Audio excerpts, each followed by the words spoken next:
Hello everybody, it is Legatua, and I am back with another replay from the Grandmasters Fog Tournament.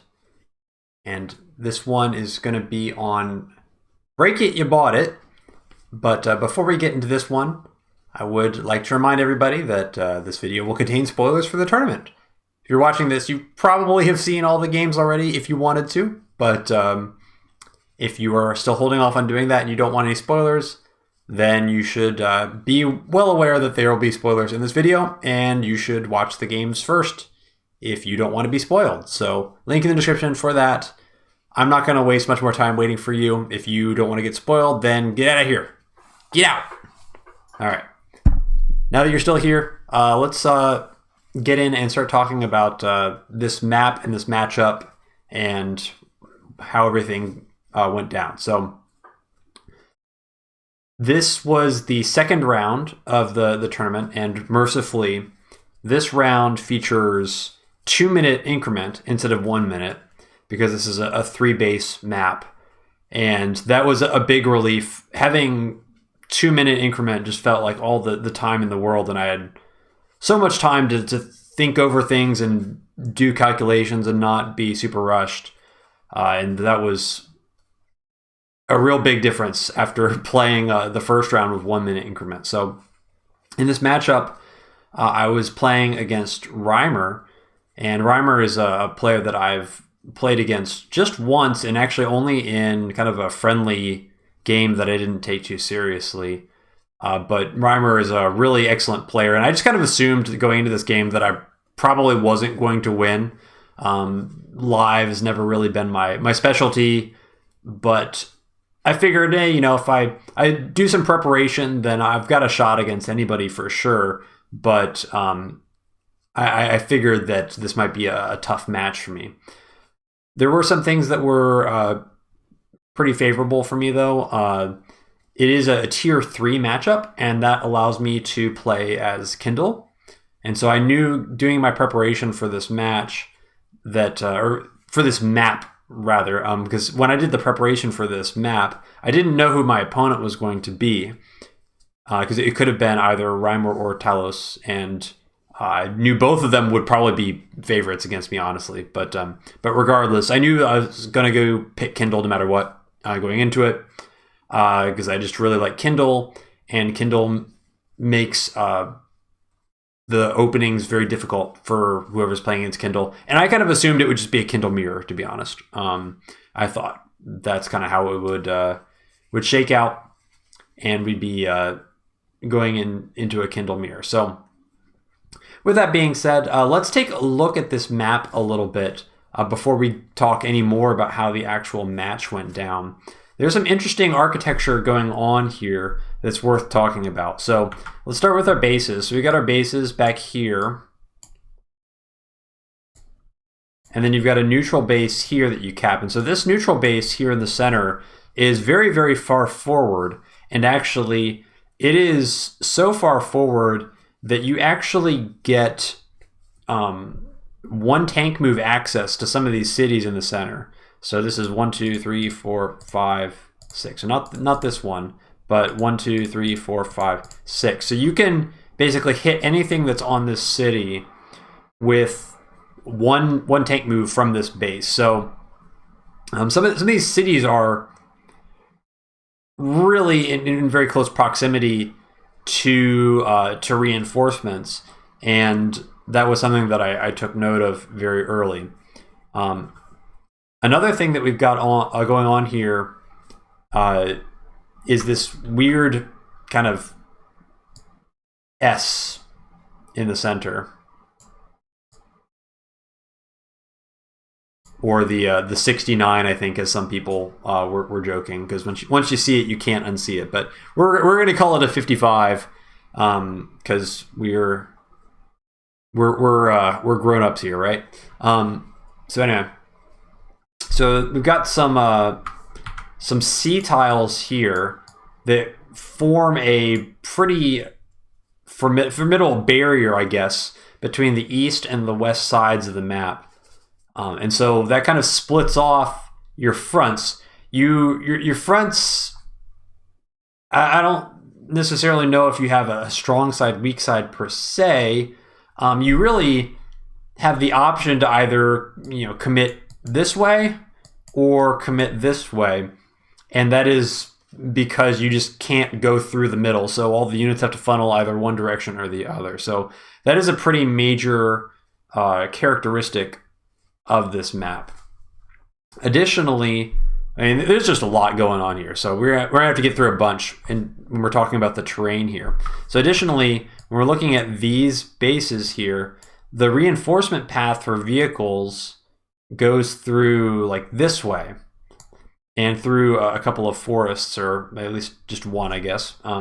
But you're kind of looping around. But if you want to get into this corner here, your infantry can just go straight across the mountain. So your infantry have a much more direct route to some of these properties in the corner. But if you want to get vehicles in the corner, then the vehicles have to go like through here, and then there's this forest in the way, and so they got to go up and then go over here, and there's another forest in the way. Or if they want to go here, then there's this stupid sea tile in the way. So it's very difficult to get vehicles into these corners. That's another very important feature of this map. You can get infantry there pretty quickly because they just go over the mountains, no problem. But if you want to get vehicles there, you have to go through a lot of forests, and you kind of got to weave around the bridges and the water in order to get your stuff there.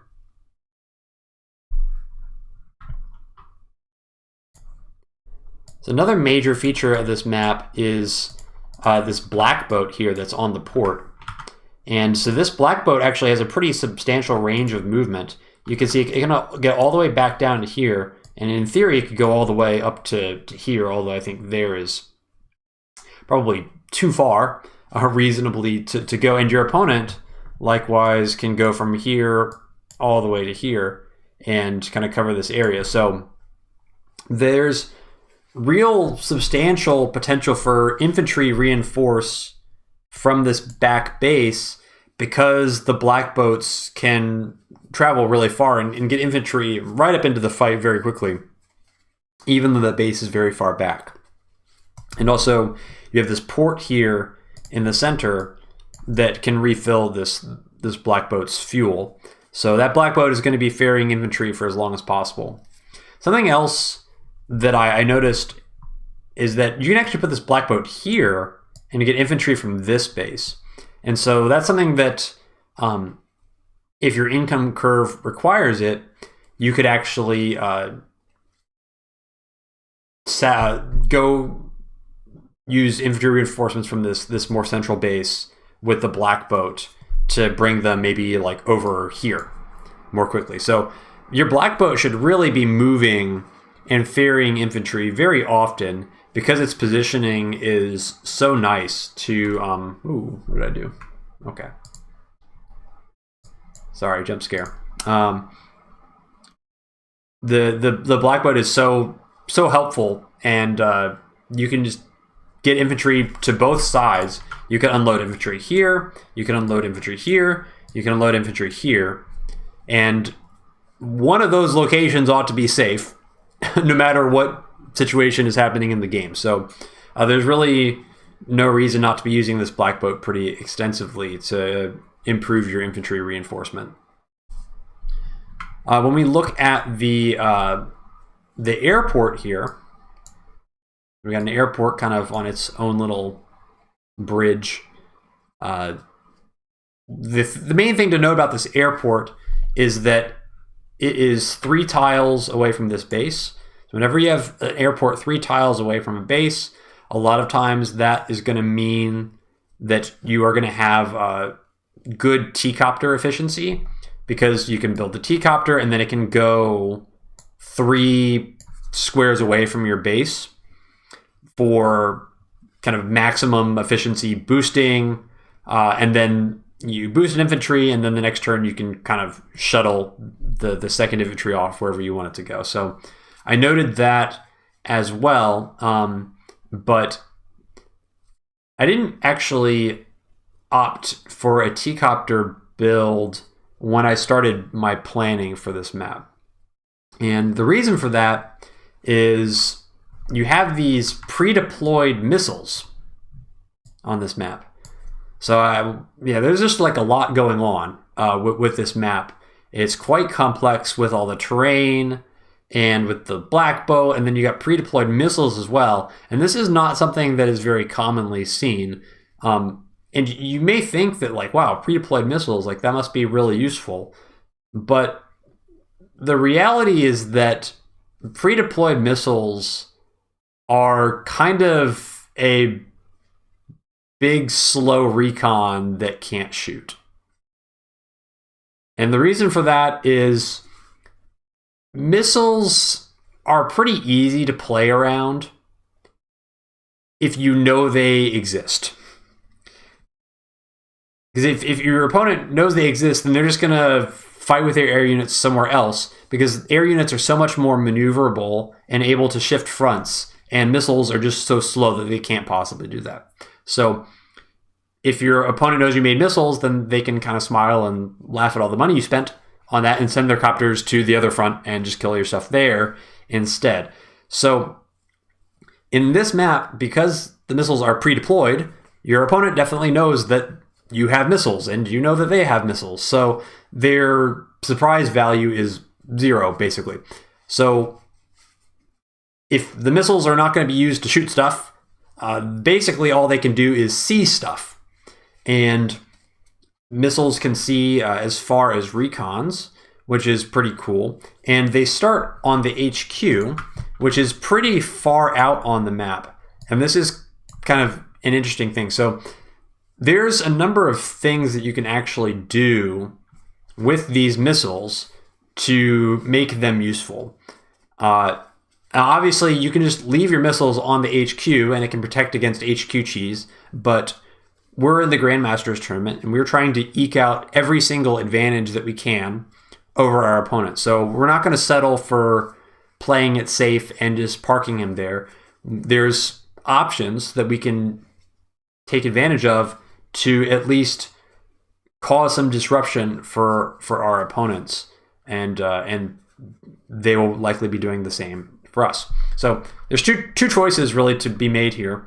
So one is you can send the missiles kind of this way, and if you're doing that, then your objective is you want to put the missiles on this city to delay the capture of that, and potentially you might want to put the missiles here or here, because that will give you vision of this base, and then you can see what the first deployment unit from that base ends up being. And so that can be some pretty good information if you see that your opponent is going like a very early tank, for example, from that base. Then that means that they can't have gone T-copter, I believe, based on the income. I could be wrong. I didn't flesh out all those possibilities because I chose the other route. But knowing the first thing that comes out of that base can be very helpful. And in the early game, even if this missile takes some damage, if it takes one shot from an infantry, it's going to eat about 2 to 3 HP worth of damage, which will actually generate charge for you, which is kind of nice. But also, that amount of damage is not enough to prevent it from one-shotting an air unit in the unlikely event that you actually encountered an air unit in missile range. So that's kind of free, and there's kind of no reason not to put your missiles in a place where they can at least take a little bit of damage just to generate some charge for you, because their usefulness for shooting stuff is just not that much.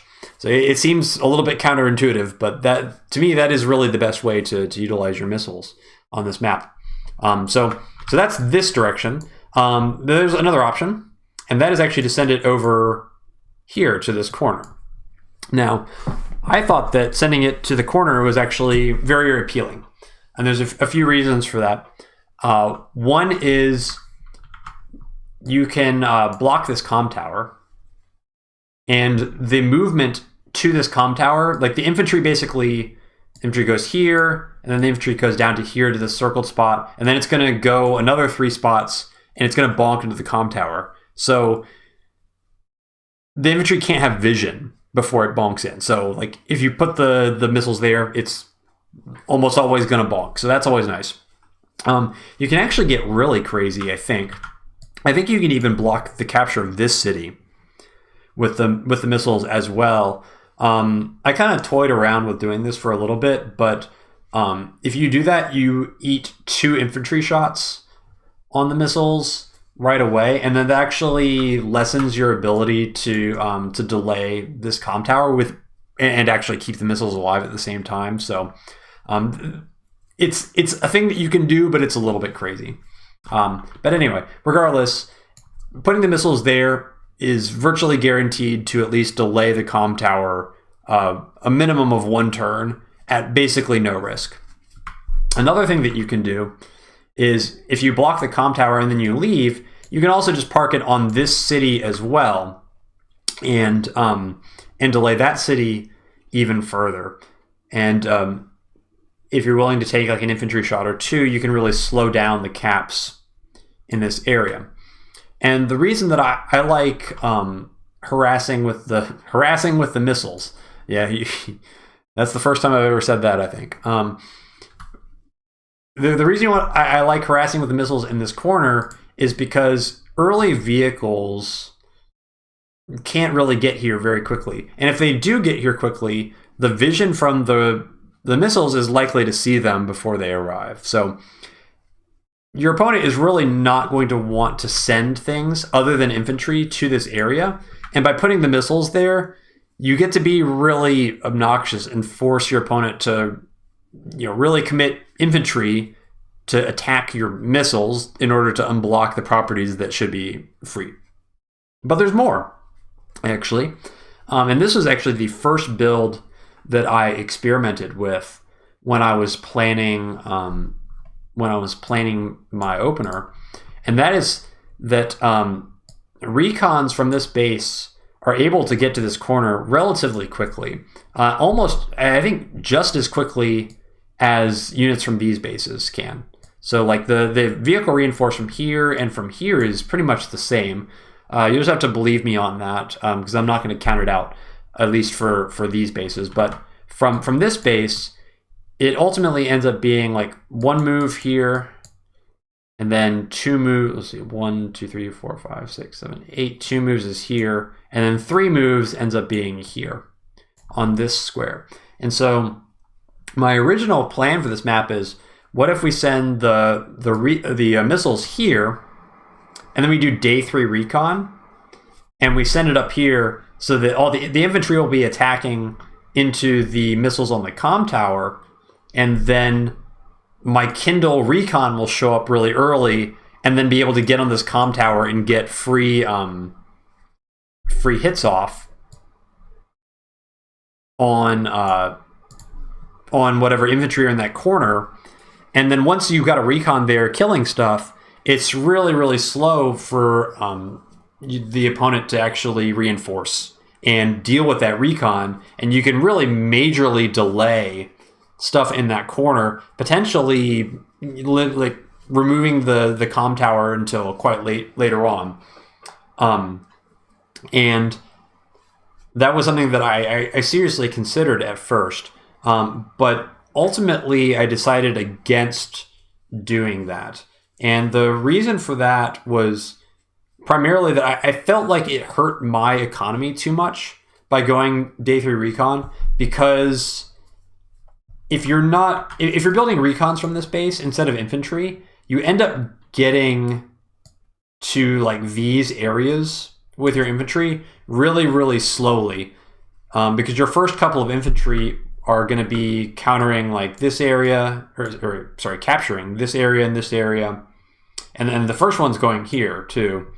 So by the time you finally get infantry down here, it's going to be a really long time. So the infantry harass really has to do a lot of damage. And it really, if you don't end up denying the comm tower, then committing an early vehicle to this corner is...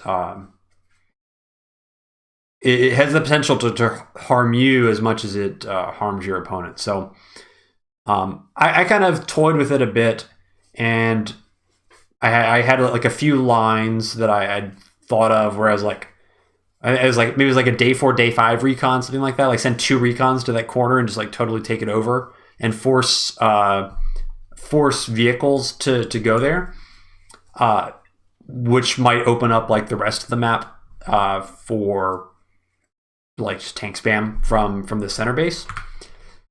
And that may still be a good strategy, but it's just not the one that I elected to go with. Because what I realize is that the T-copter efficiency is just really, really good.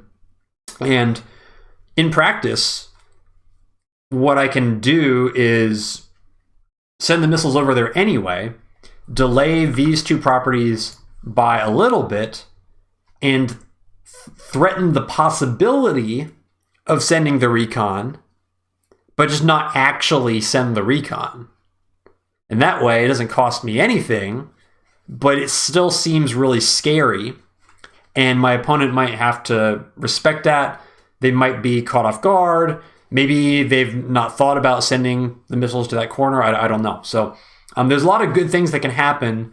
And also, if I do the movement right, basically, I'm really unlikely to take any substantial damage on my missiles, and I can still block. I can block the comm tower for a turn. I can block this city for a turn, and then I can just kind of retreat it back through this corner, and no harm, no foul.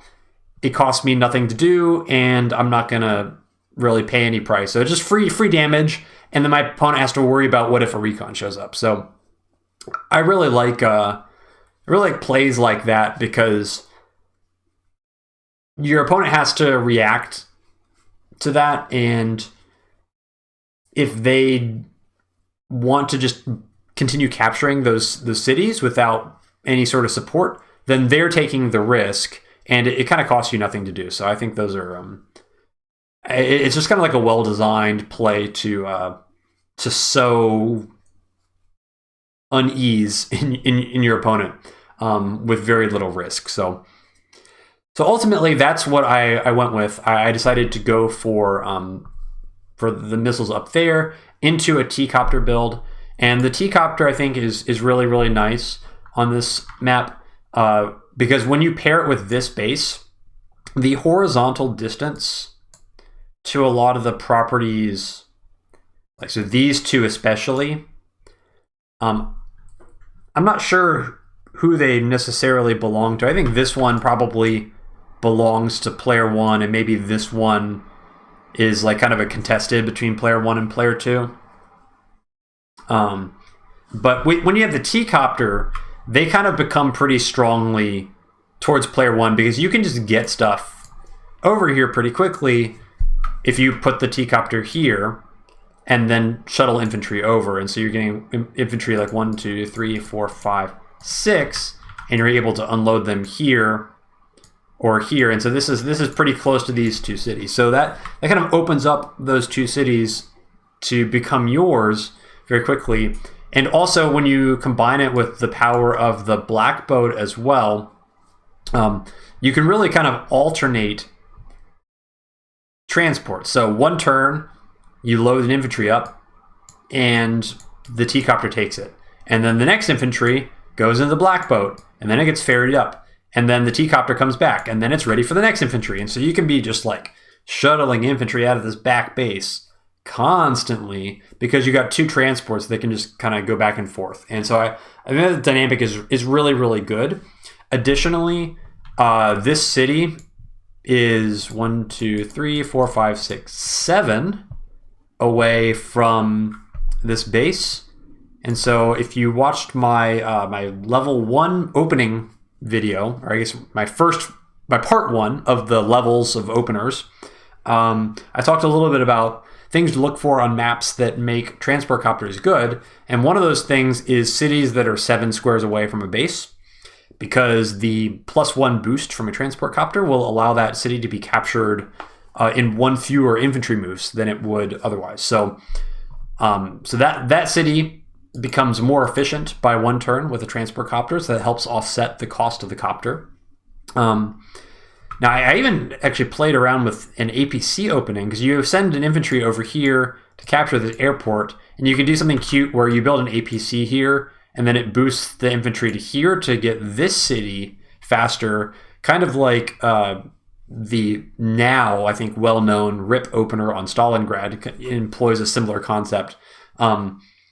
I played around with it, and I never could make it work in a way that I liked, simply because the airport is available so early that really, if you have a reasonable choice between an airport and an APC, I think you should almost always be going the T-copter, just because you don't have to sacrifice that extra infantry being built like you would with an APC. So that's just my 2 cents on that. But that's another thing that you can look at. Wow, that stuff exploded on the screen.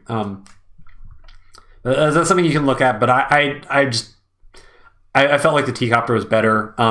And the T-copter has a lot of flexibility as well, because you've got like a lot of mountains here. So if you want to use the T-copter to like shuttle infantry up to this front, for example, it's much easier to do with the T-copter than with the APC, because the APC's got to deal with the mountains, got to deal with the forests and things like that. So anyway, I think that covers most of what I wanted to talk about with the map. So I think let's switch over to the game and let's talk about how the game went. All right, we're back and we're in the game now. And so the first thing that I want to briefly mention is that Reimer picked Andy on this map.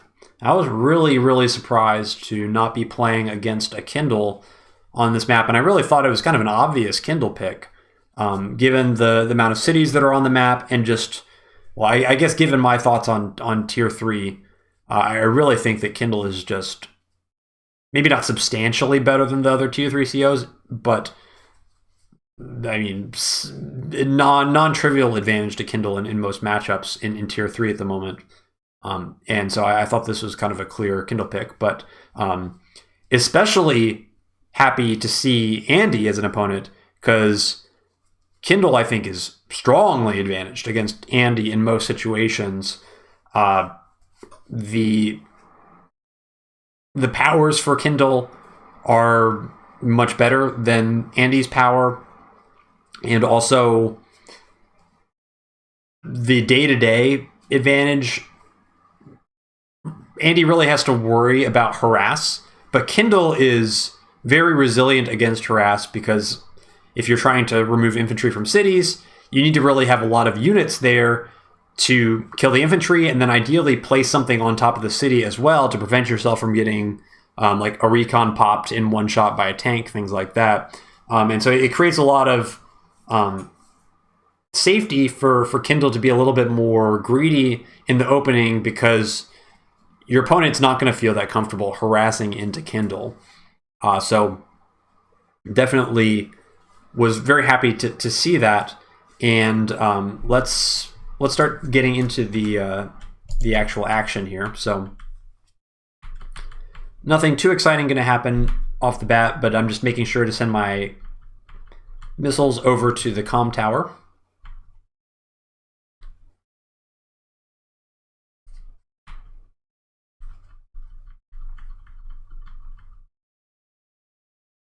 Pretty standard stuff so far, but now it's going to start to get a little bit crazy. So we are going to be going for a very, very, very greedy opener. And I think generally this might be actually a little bit too crazy, but because it's a live map and because I'm Kindle, I think that it's not too bad. So first of all, it's a look. We're taking a small income sacrifice here, because this infantry next turn is not going to go to this city. Instead, he's going to load up into the black boat and head over here to get a more aggressive cap, and that is going to be a little bit more inefficient. But it really shows off the power of this black boat access to a lot of the contested properties, because I am only delaying the city cap by 1 turn. Instead of capping this city next turn, I will instead be in position to cap one of these 2 cities the following turn. So it's really not a substantial it's not a substantial like economic sacrifice. Just 1K if you start sacrificing a lot of 1Ks, then it can, start to set you back a little bit. But the main thing that you want to consider is, are my inefficiencies causing me to miss important vehicle buys? And that's really the line that you need to balance between going for aggressive contested cities early and capturing them, or making sure that you have like an efficient vehicle build order and that your income is sufficient to build what you want to build. So you got to kind of balance both of those. But in this situation, I have a plan for making everything work together. So more standard stuff, just a bunch of infantry, because we're going to be going into our T-copter this turn. We load in the infantry, and my objective is to get both of these cities. It's pretty unlikely that I really don't think there's any way that me going for this city could get interrupted by something sitting on the city. If anything, this city would be the one that I would run into something, because there could be missiles there, and also if my opponent is doing the same thing that I'm doing, then they could have potentially an infantry here. So what I'm trying to do is, instead of capturing this port, I'm going to go for this city as well very quickly. And I'm basically going to go for both of these two cities in the center, because they are very contested, but also they're so central that once you get them, it's possible potentially as Kindle to make it difficult to give them up. And that's kind of the benefit of Kindle, is once you get cities, it's not super easy to kind of lose them. Once you get cities, it's hard to lose them, especially in the mid game once you get their powers. But in general, like if Kindle gets on the city tile and starts capturing, you don't really want to send an infantry in to delay it, because you're basically, best case is you're just trading one infantry for one infantry, because Kindle's going to counterattack your infantry with the infantry on the city and probably kill it. And so, at worst it goes 1-to-1. So that's why I like this aggressive opener as Kindle. There's kind of not a whole lot that can go terribly wrong. Like, the worst thing that can happen is my opponent is kind of doing the same thing that I'm doing. But since Kindle is the aggressive CO, it's unlikely that Andy is being as aggressive. And when I was planning this opener, I was assuming that it would be Kindle, but I kind of thought that this was kind of so aggressive that it might be unexpected. So anyway, so we see the normal capture order here. This is what we expect to see. So that infantry is going to bong into our missiles next turn like we expect. And now we send this infantry up here, because now we're going to get this boost with this T-copter to get to this city more efficiently.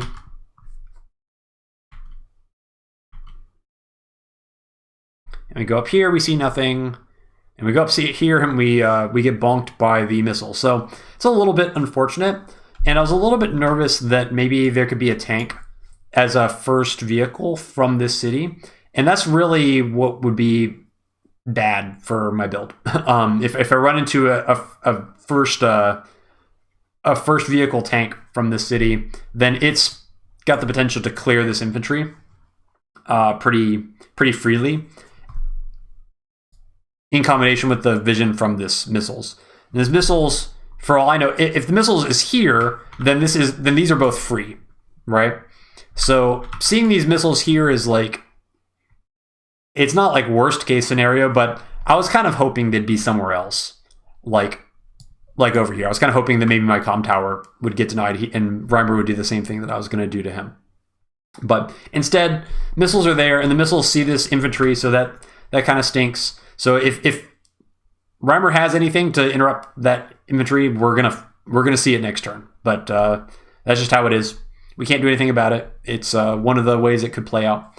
And now I'm just catching up on my caps, trying to be as efficient as possible, because I did delay this port and I delayed this city as well by 1 turn. So we did kind of make some economic sacrifices to be this aggressive.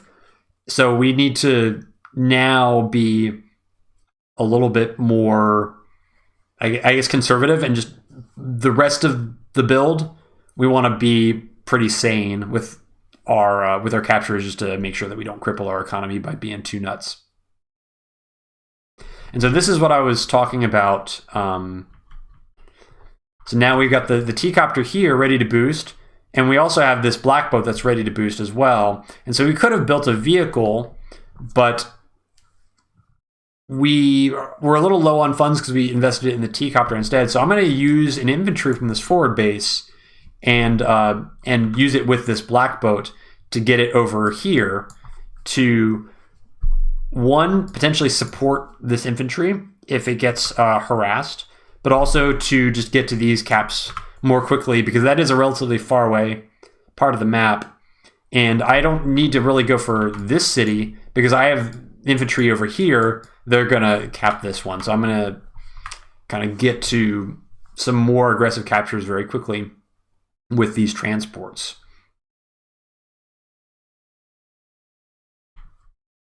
So infantry bonks into my missiles. Obviously, the nice thing about these missiles being here is I do know that I am going to be getting this comm tower early without any harassment. So that's good to know. And we see nothing, which is beautiful. Nothing is exactly what I wanted to see. So that does mean at least we will get this city. Now, I don't know if I'm going to be able to hold this city, but my idea is this turn I've got 8K. And so that is enough for artillery, infantry. If I had played a little bit less aggressively with my property skips, then I could have afforded to tank this turn. But instead, we only have enough funds for an artillery, but that's okay because I noticed that even though this city is 1 take move away from this base, you can actually put an artillery here and defend it pretty easily. And actually, an artillery on this square is extremely safe because in order to attack it, the tanks have to go all the way around and get around the C tile. It's not very easy to do. And by going here, they are going to be advancing into very close reinforcement range from this base as well. So I figured that if I can get this city, even if this infantry dies, I may need to use this infantry to go over here and then delay the cap a turn. But if I can do that, I will have enough time to get the artillery here, and then I can just kind of keep the city for a long time, and there's not much that that my opponent can do about it. So that's kind of like the trap that I was trying to set.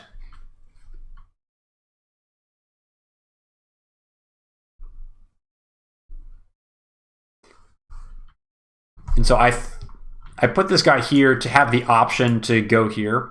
I don't know if this is necessarily great. I think maybe this is a little bit too crazy because I don't really think that I can hold this property. I think that's probably too difficult to hold. I just don't have very good reinforced access to that area of the map.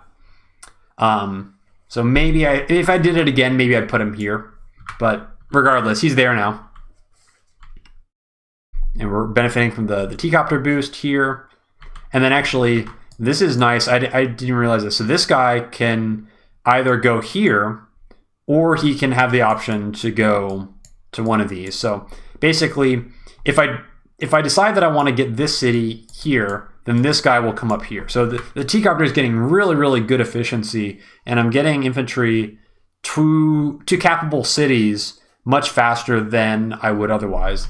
And the capture chains are really kind of beautiful because if this guy goes here, and this guy goes here, and then this guy goes here, and then gets to here, you're getting to these contested caps really quite efficiently. So I like it when the infantry move 3 squares to get to their next capture property, and it's nice. It's aesthetically pleasing. pleasing. Oy, oy, oy. All right. Somebody get me a coffee. All right, so we got to get rid of this stinking missiles on the city. I really want him to move because I want to be able to get this artillery out on the map without it being seen. Now, I guess next turn it's not really an issue because if the missiles stay here, then I can just put the artillery here and then build like a tank, and then the tank can attack the artillery and then or can attack the missiles, and the artillery can go 1, 2, 3, 4, 5 and end up where I wanted to be anyway. So it's not the end of the world, but I am kind of hoping that Reimer thinks that I built a tank this turn to get rid of the missiles, even though I didn't.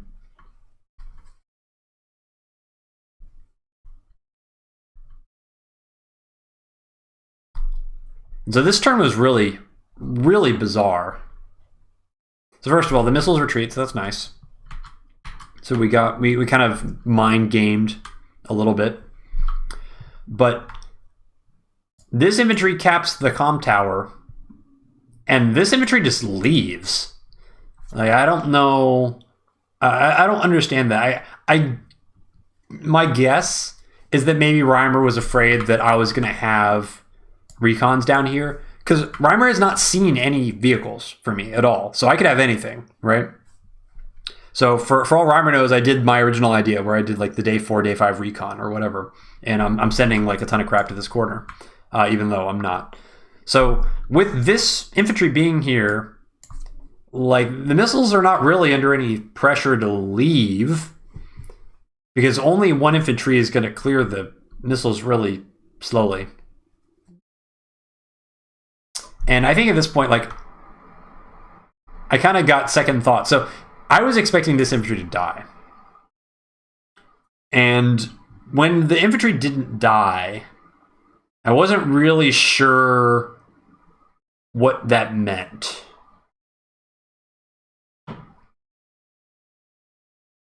And so what I thought it might have meant was like recons or first tank from like this base or something like that.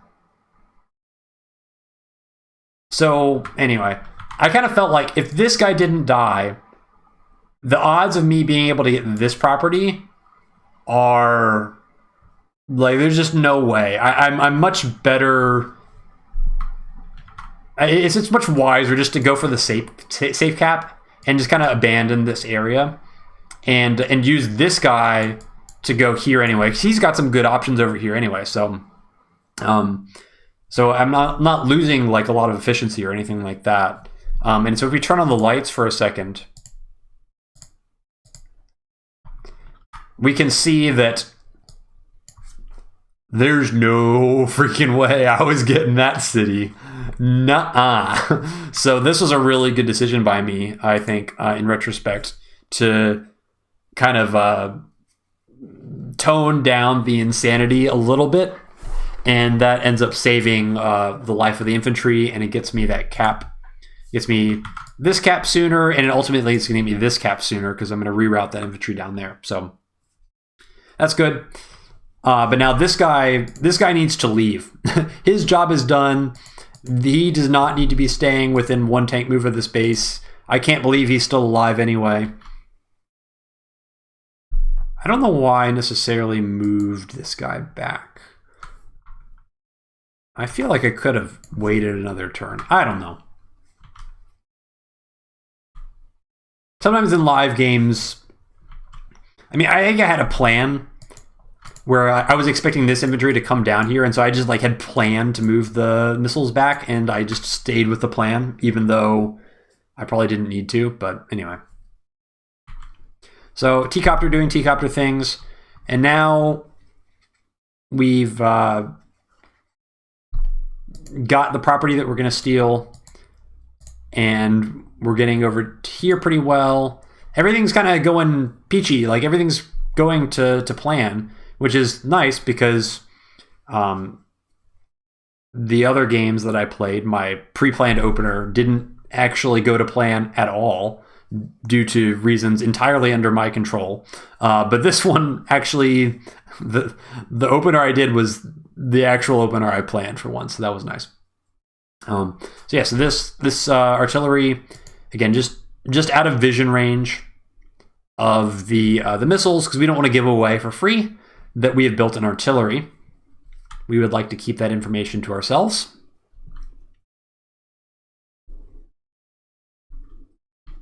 And now we're going to be focusing on building as many vehicles as possible from this forward base. We want this base to be vehicles like every turn, and this base to be infantry almost every turn, if we can.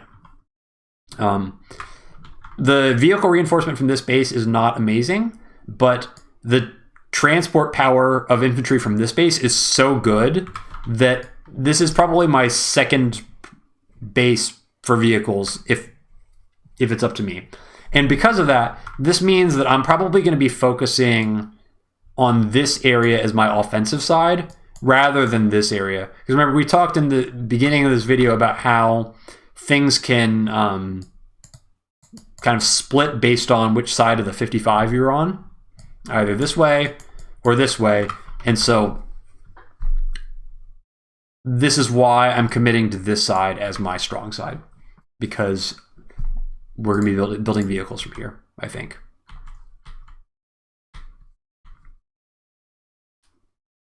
Okay, so we see an infantry go over here. That's not a problem. It's kind of what we expect. Infantry caps the city.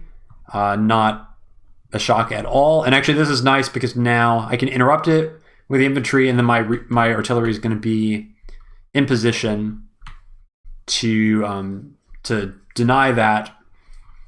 And if this area is my offensive front, then an artillery here is going to be extremely safe because all my vehicle reinforcement is going to go here. So I really don't need anything like on this side at all. It's going to be very difficult for my opponent to get the city back. So I really kind of hit a home run with this opener. And everything, I mean, sometimes you just, like, your opponent just does the thing that is really bad against what you open with. And that's really what's happening in this game. Although it is a little spooky because I've not seen anything at all other than, you know, the missiles running away and the infantry. So, I mean, I really don't have a clue what my opponent is gone for. But in terms of just, like, getting properties that I want, we're having a great time. So, anyway, infantry, going to delay this property. Thank you for your brave and loyal service, taking one for the Blue Moon. And now we're going to use this T-copter to reinforce infantry up this way. So this is the power of the T-copter versus the APC. I can choose which direction I'm channeling my infantry towards. And I want to build up a bunch of infantry here because, again, this is going to be my offensive front. There's no way I'm going to get much more on this side than I have already. So we're going to be a bully on this side instead. So we just put the infantry here, or put the recon here. Again, it seems like it's kind of exposed because it's on the shoals and a tank would probably kill it in one hit. But there's really not much chance of there being a tank coming in. And additionally, we have the artillery covering and we have a tank that's going to be covering as well. So the odds of like something coming in this area are really low. And even if something does come, it's probably not going to be efficient for Andy to come in there. And this position also lets me see what's going on here, and seeing the tank here kind of tells me what I need to know, which is my opponent is probably really strong over here because I'm guessing that Reimer is going to keep his tanks together, which is what you should be doing, which means it further reinforces that, okay, this is my side to attack on, and I can likely attack very aggressively over here. And I want to stall, delay, position defensively on the other side. So again, very little fighting so far, but I already kind of know what I want to do based on what I'm seeing. And now the artillery is in position, so that's great. We are putting this tank here because this is the pivot. This is the powerful pivot. It's the PP, all right? Being here means this tank supports these guys and also has the potential to go on to here. If I clear this infantry and there's like another unit next to the city, like a tank or something like that, if something is kind of carelessly left there, then this tank can hop onto this city and hit it with the Kindle firepower bonus from the city.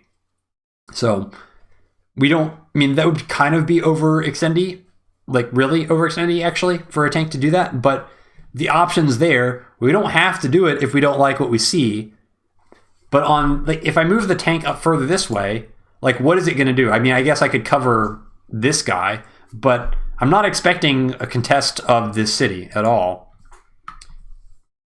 Because I'm Kindle, and I see tanks on this other side, so.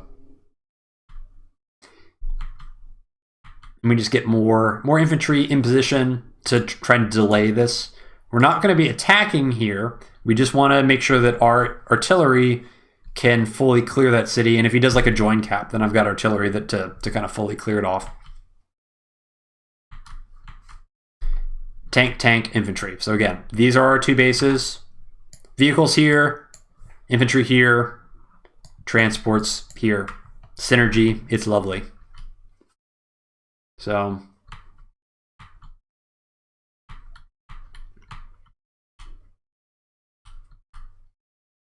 and we get the join cap. That's really good for us. I am not a huge fan of join caps because I am a strong believer in infantry count. So seeing the join cap there means that 6 HP infantry essentially killed an infantry. So that it's like, it's super, super good for me.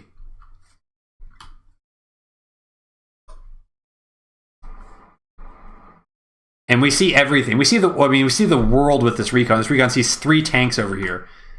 So this recon, I mean, this positioning is incredible. It's so good. So I see absolutely everything.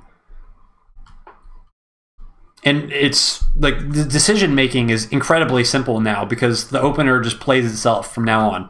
We see all the tanks up here. So we just deny this city. We back everything up as best we can so that we have infantry in position to deny the push that is definitely going to be coming this way. And we know we have free reign to send everything up here and try to clear as much infantry as possible so that these guys can push over here and, you know, this ball of infantry can kind of push up there.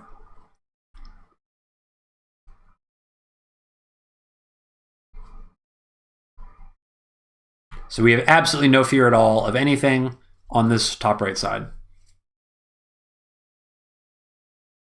And we shift the tanks up because we know that we don't really want to tank fight against Andy. Oh, the way we're going to win this is we're going to push this side faster than Andy can push this side. And if we do that, then we can get into the mid game and when we get into the mid game, we will have CO power. Once we have CO power, it's very, very difficult for Andy to cap anything.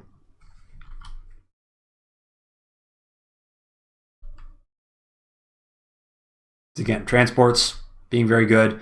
And this is a little bit of a cheeky move that I did. I'm not sure how, I don't think this was meaningful at all. I deliberately waited until the end of the turn to reveal that I had an artillery here so that my opponent would have less time to ponder the implications of what that meant. So again, this infantry, thank you for your brave service. But even though this guy is an obvious sacrifice, this was a 2-for-2 infantry trade. And I keep the city. So it's incredibly favorable for me, this sequence of events.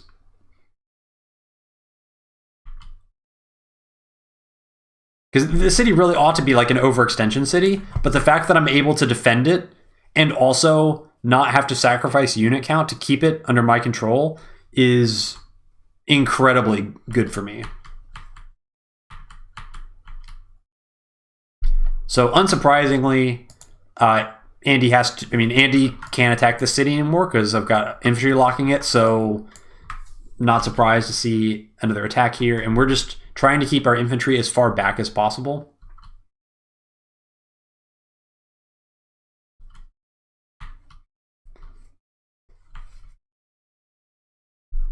And our hope here is now this T-copter is going to pay for itself a million times over. We just want to trade as many infantry for infantry as we can in this corner. And then we're just going to use our fast reinforce of infantry here just to stall things as long as we can. Because we're definitely going to win the fight here. So we just need to kind of slow things down as much as possible down there. And we'll lose, but if we lose slowly enough, then we'll win.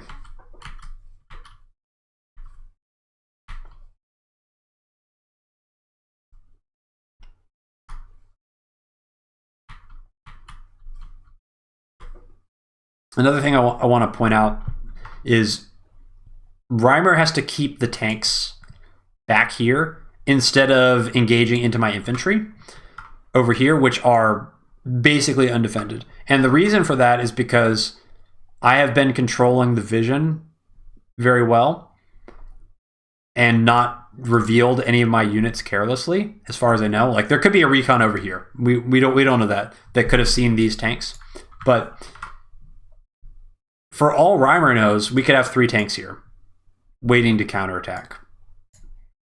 So if that's the case, then if Reimer sends the tanks in here, then it's an overextension and potentially could be game losing. So that it's like a little benefit of having good vision control. And it's kind of, I guess, one of the weaknesses of an opener that's focused too heavily on tanks. You don't have that information about what your opponent is doing, and so you don't really know where they're committing until they go in. And speaking of going in, we know where all the Andy's tanks are, so we are going in. So obviously this recon is insanely overextended, but that's okay. And this tank is even further overextended. Normally killing the missiles, it's like not super useful, but what I'm trying to do here is I'm trying to control the vision. Okay, so that tank is likely gonna die, but if I get this city and I defend this city and I defend this city, maybe I can. I mean, this city is like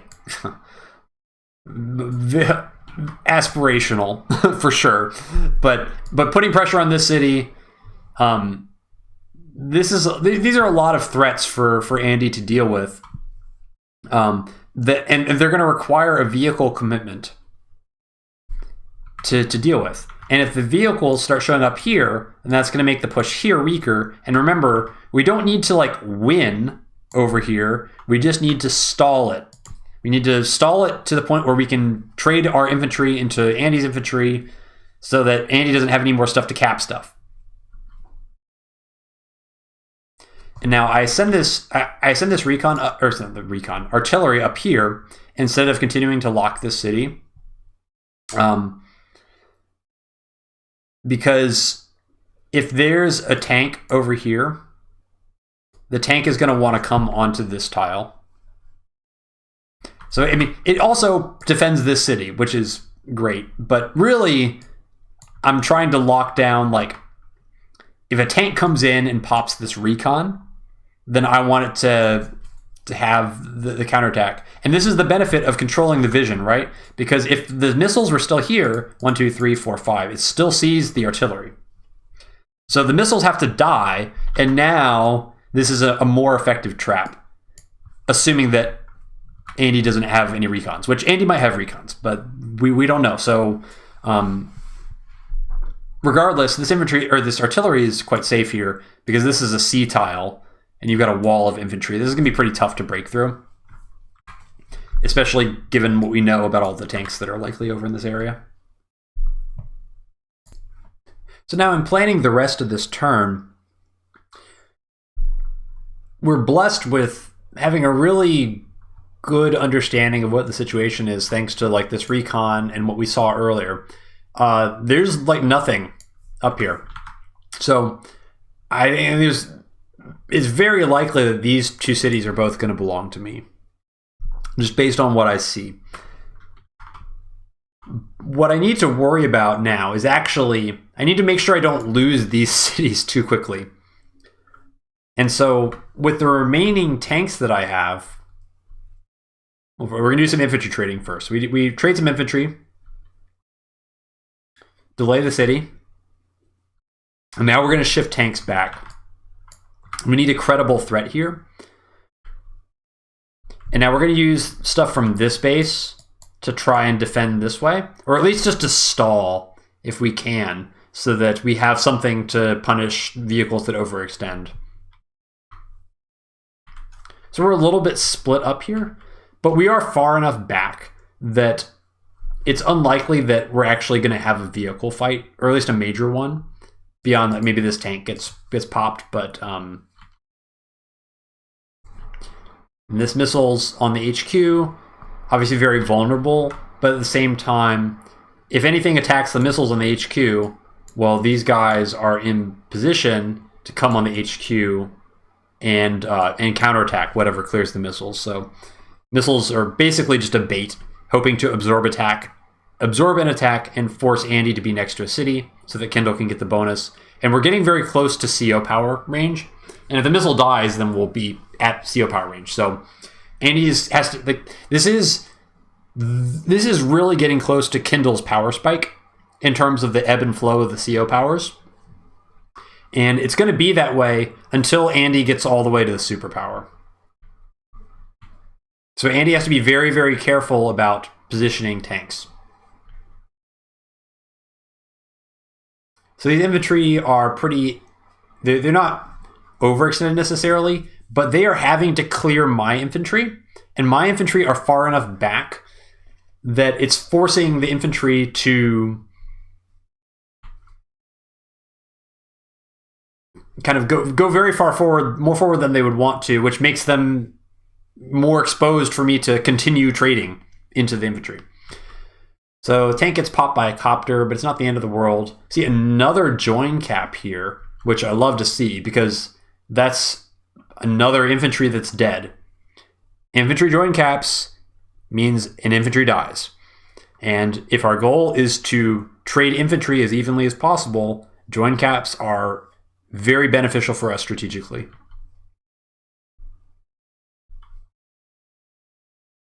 So the tank does die, and looks like, oh, this infantry sees the artillery. So it kind of forces, it maybe saves the life of this recon, I don't know. But regardless, I don't think anything is going to show up on this square. So the trap didn't work, but that's okay. The recon survives, gives us vision, and we are going to get this city, which is very important.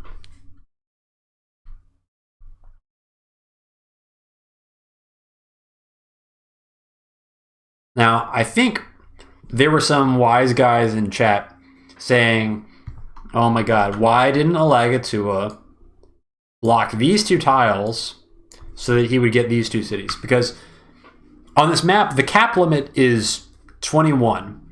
This live tournament featured lower cap limits than are normally in the Global League. So if I get up to 21k income, I win. And that is two cities. I'm going to be at 20k this turn. So if I captured this city, the game would have been over. So there's some people who can see the whole map are like, why didn't I just block here so that my infantry would survive and end the game immediately? And my answer to that is, first of all, we see one tank here, but when we saw the 3 tanks the previous turn, they were in this area. So for all we know, the tanks could have done the same thing that I did, where I pivoted some of them towards the other front. So for all, like there could have been like a couple of tanks here. Additionally, these 2 squares are within 1 tank move of this base, and I don't want to activate any additional tanks to fight against me that I don't have to. If I put vehicles in these 2 squares, it's entirely possible that 2 tanks show up, clear whatever I've got here very efficiently, and then the infantry still just goes into the city. So additionally, I didn't really have any tanks that I could put I guess I could have really full committed to it, but I don't know. It just seems like there's no reason to take that risk of taking like a really bad tank fight when this city is going to belong to me anyway, and this city forces sacrificial infantry that further helps me trade efficiently in the infantry wars. So that's why I didn't do that. Okay, so this turn I took a long time on this turn.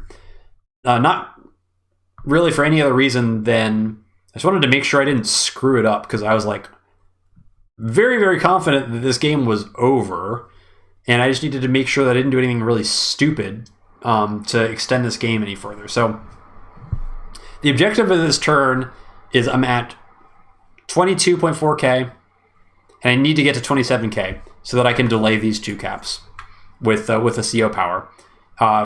Getting 4.5k of charge should really be no problem. I have a lot of ways to accomplish that, and I'm just trying to take some time and make sure that I accomplish it in the most efficient way that I possibly can.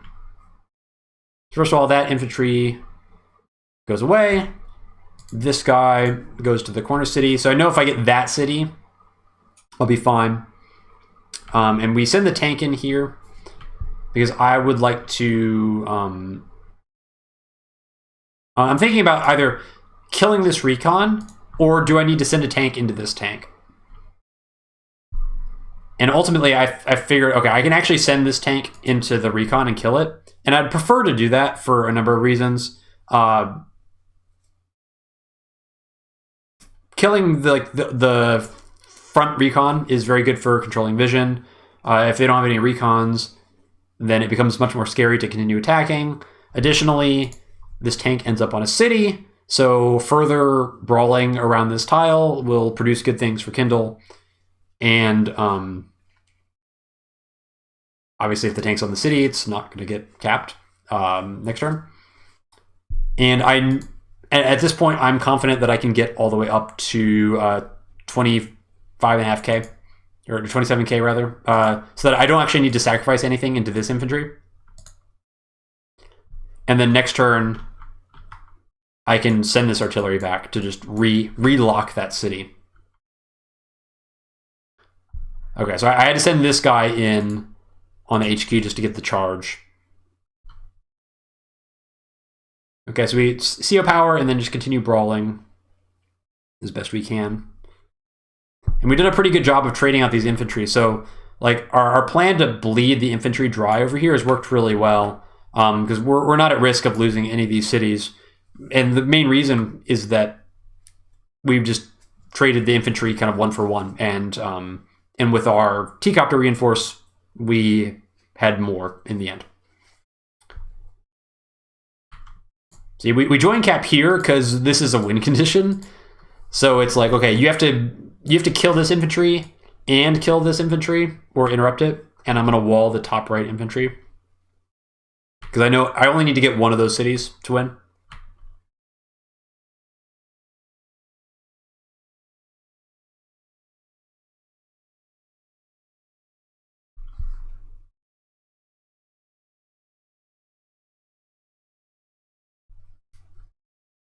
And then again, wise guys in chat saying, you know, why don't you block here? Because the reason I don't block there, I kind of realized this at the end of the turn, or at least getting close to the end of the turn. The only way I can screw this up is if Andy is able to generate enough power to get super, and then you have the super to heal this infantry up and steals that property away, and then that extends the game. So I don't want to put any additional tanks in fighting range because I don't want my opponent to actually be able to build charge. Now, with that being said, I did screw this up a little bit, and I think maybe if Reimer was not under a lot of time pressure here, would have realized that it could have been possible to sack some tanks into this city here. It would have been very painful and would have hurt his tanks, but I think it's very possible to get the 19k. I don't know. I mean, it's the only play available. So I think Reimer does not know that we were capping this city. I think, but regardless, that was the only way that we could screw this up. But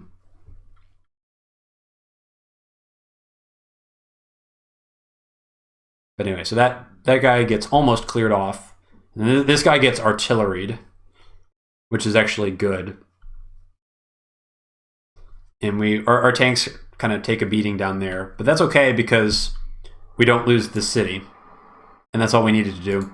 And even if the game were to continue, like, this artillery is going to clear this infantry anyway, and we're going to be up 21k to something a lot less than 21k. So this game was only ever going one way. And sure, this artillery, or sorry, this copter is running around and hitting all my stuff for free. But I've got copter coming. I've got anti-air coming. So we're getting to the point of the game where copter spam and tank spam, just from having more economy, is going to be pretty decisive. So anyway, that's the end, because I got up to 21k and closed this one out. So I was really thrilled. I kind of couldn't believe how well this game went for me, considering that I kind of expected things to go pretty badly. So I was pretty happy with how this went. And if we look at this thing with full vision, I think it may be very tempting from an observer standpoint to look at this game and be like, wow, Ela really smashed Reimer. Ela must be like way better than Reimer because of how bad Reimer got smashed this game. And I think it's a really foolish way to think about it. The reality of what happened this game is I had a really well-prepared opener, and I think Reimer just didn't prepare for this map. And when you have a well-prepared opener that's very sharp and pretty difficult to play against, and in my opinion, I had a CO advantage as well, and then you kind of are playing against a thrown-together opener that maybe gets caught off guard by the missiles being over there. Maybe Reimer had not considered that being a thing that could happen. Even two equally matched players can have games that end up like this when the quality of the opener is much better than the other players. And the other time that Reimer and I played, it was kind of the opposite situation, where Reimer had made the map and then he had thought about the openers a lot. And I came in and I was like, yeah, I'm just going to do whatever I feel like it because I don't care. And I'm just kind of trying to feel the map out by playing. And I got smashed like really bad. So this kind of thing can go both ways. So I don't want anybody to look at this game and think like that Reimer like underperformed or anything like that, or that, you know, I like really outsmarted him or anything like that. Like, this is purely a victory on the back of the quality of my preparation for this game. And basically everything else just follows from the quality of the opener that I prepared. And I mean, I won the rock, paper, scissors as well, because it goes an artillery opener, which is, I think, maybe forced by me being Kindle. So he wants the artillery to be able to clear stuff off of cities, which is sensible. I think maybe if you're going to do an artillery, I think it needs to be from this base, which is what I did. I think having artillery back here is just like, it's so far back that you lose so much tempo. And that's what happened. Reimer lost so much tempo. Well, wait, what? Yeah, so Reimer, because there's no vehicles here, Reimer can't do anything about this infantry, even though he sees it, this just feels bad. It feels bad when your opponent is just like greeting stuff in your face and you can't do anything about it.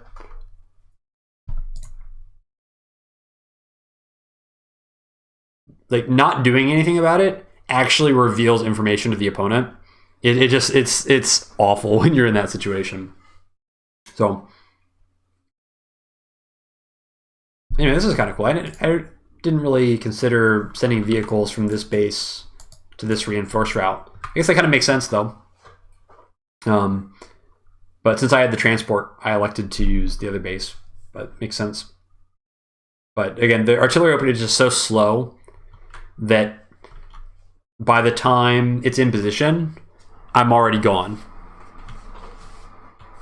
And then now everything's over here. A lot of tanks, no recons, so can't see the artillery. So again, missing those recons means the trade goes really inefficiently because of the join caps. And then, yeah, so it seems like kind of a similar thing happened where Reimer kind of split forces down this way and then left some stuff behind to go this way. So I think we both had very similar ideas about how to play this out. But this T-copter, like MVP, like how many infantry did this T-copter ferry down here? And then even though I had less vehicles, the infantry just kind of bonk heads against each other, and they don't have to win, they just have to prevent me from losing the properties, and that's what they did.